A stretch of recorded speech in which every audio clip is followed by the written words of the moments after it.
We got the big one out tonight, my friends. It is week 4 DFS football, and it is time to get tipsy. I'm Johnny Danger with FantasyFootballBlueprint.com. Let's get it started. We are going to kick off with Matthew Stafford of the Detroit Lions.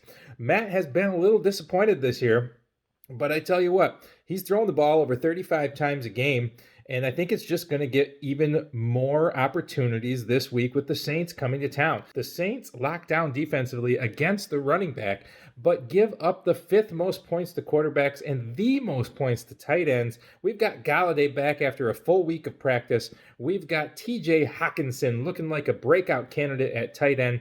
And at 1.7% owned, Matthew Stafford at $5,900 could get you the salary relief you need to pay up for some of the big players this week.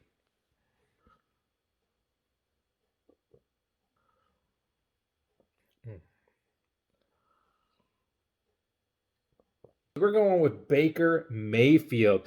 Why? Because I hate Dallas. I just don't like them. They also are the 3rd most friendly defense against the quarterback, 2nd against wide receivers. This is the week that Baker Mayfield and Odell Beckham hook up big time. We've got Hunt possibly not playing. The Dallas defense is going to be able to focus in on Chubb, and they're going to leave Baker, Odell, and Jarvis Landry open all day long. Go with them, my friends. You can do it. Trust me. Would I lie to you?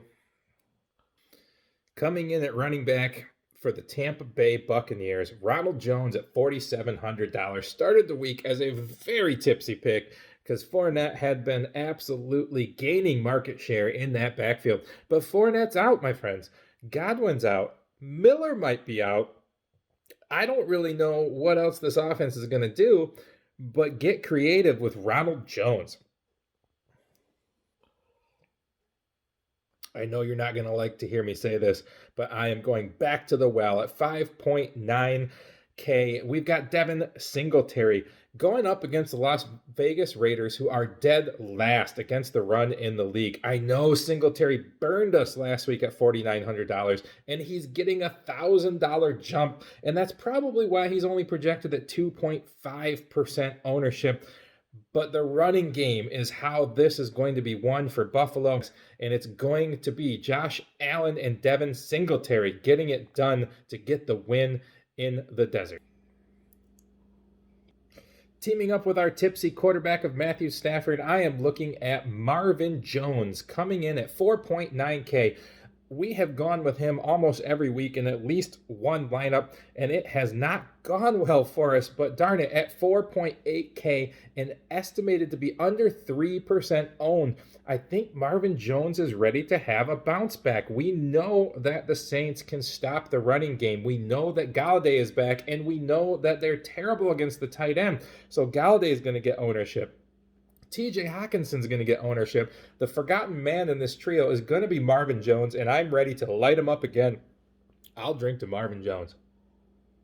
Now this, my friends, is a true tipsy pick special. Tre'Quan Smith saw the most snaps of any wide receiver in the NFL in week 3. Michael Thomas is out, and because that was questionable for a hot minute, he is a projected 0.1% ownership on Tre'Quan Smith, the guy who saw the most snaps in the NFL for a wide receiver last week at 5K. How can you not take a serious look at this man? He's had 13 targets in the last 2 games, and I don't see that getting any lower for this week. Look for 7 to 8 targets for Tre'Quan Smith, and hopefully getting it done at 0.1% owned for y'all. I'll definitely chug to that one. People are excited for the Carolina and Arizona game, and you know what, darn it, so am I. I think I'm going to refill the beer because I like talking about Kenyon Drake. I like talking about Kyler Murray. I like talking about DeAndre Hopkins. But you know what? The guy that I want a little bit of piece of this game that I think is going to go under owned, Curtis Samuel.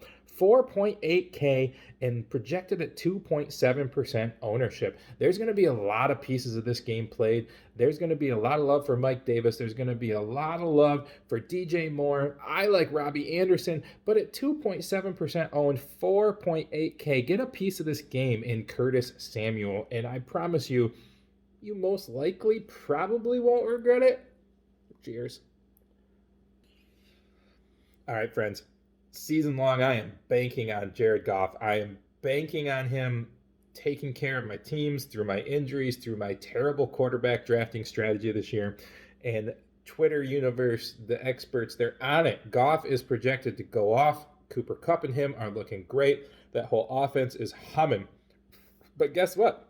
If they're going to hum and they're going to put up a bunch of points, we need the other team to score too. They're playing the Giants. And I know they're typically a punching bag, but I tell you what, you know who ranks worse in the passing game overall than the Giants? The Rams. So if you think Kupp and Woods and gang are going to have a great game, you got to run it back with somebody. Take a look at this. The Shepherd is out, so you've got Slayton and Tate being the main targets. Engram actually is probably going to be the highest owned person because the Rams just can't play against the tight ends. But Slayton at 5K and Tate at 4.6K, they're only projected at 2.3 and 2% ownership respectively. Pick one. Which one's your favorite? Take a shot at them. I like them both. You got to run it back. Pair them up with the Rams offense and sleep like a baby, as somebody gurific would say. All right, look. The hottest name on the week is probably Deshaun Watson. He's projected to be the highest point-scoring quarterback on the week. Everybody loves him. They're loving him. They're loving Will Fuller, and rightfully so. I mean, I've got David Johnson in so many lineups, it's making me sick. But I tell you what, Fuller at 5.9K, it's a good value, but he's looking at 12.6% owned. Cooks, I love Cooks this week, 4.5K on DraftKings, but again, I'm not alone in that thought, 11.4%. So why not take a look at Randall Cobb, a guy who has a history and an ability to get it done. He's got it done the last couple of weeks, but people are letting him slide. They're thinking it's done with him because he is only looking at 4% owned. Minnesota can be shredded through the air. There's plenty of ball to go around, and Randall Cobb at 4.8%, at under 5% owned, is a guy who's going to demand some presence on my lineups. Cheers to that. Got to fill back up for the tight ends, my friends. Got to fill back up. Just keep topping up. You know, if you never empty the glass, it's only one glass of beer. That's what I tell the wife. It's fine. It's only one glass. See, I only had one bottle of beer, babe. It's fine. Everything's fine. Look, the tight end landscape, it's been a pay-up kind of industry so far this year, and it's probably going to be the same this week. Hunter Henry is probably the most under-owned guy, but I can't call him Tipsy pick because he's so talented, he makes all the sense. But if you don't have enough money there, I'll give you a couple of guys. I like Alie-Cox. He's really shown that he can get it done in Indianapolis at 3.9K. He's still only 1.6% owned this week.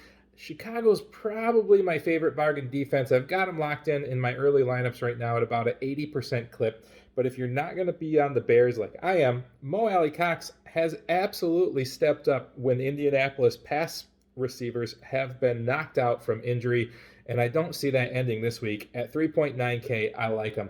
The other guy I like, and I never thought I'd recommend him this week, but Gronkowski, man. I mean, Tampa Bay is banged up. We've already talked about it. Godwin's out.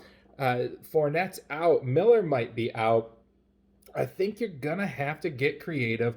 And Gronk has gone from a 70% snap share to a 93% snap share last week. He's getting comfortable in this offense. Tom Brady loves this man. The only thing he's missing is that red zone look, and it could be coming this week. Let's light it up at 3.6K and only 1.4% projected ownership to Rob Gronkowski. This is the end of the growler, and it's time for bed. I love you guys. But I am Johnny Danger with FantasyFootballBlueprint.com, and we will catch you Sunday morning, 11 a.m. for First Sip. Get your last pieces of advice before the week starts. Have a good night. What happened? Didn't you hear? We won.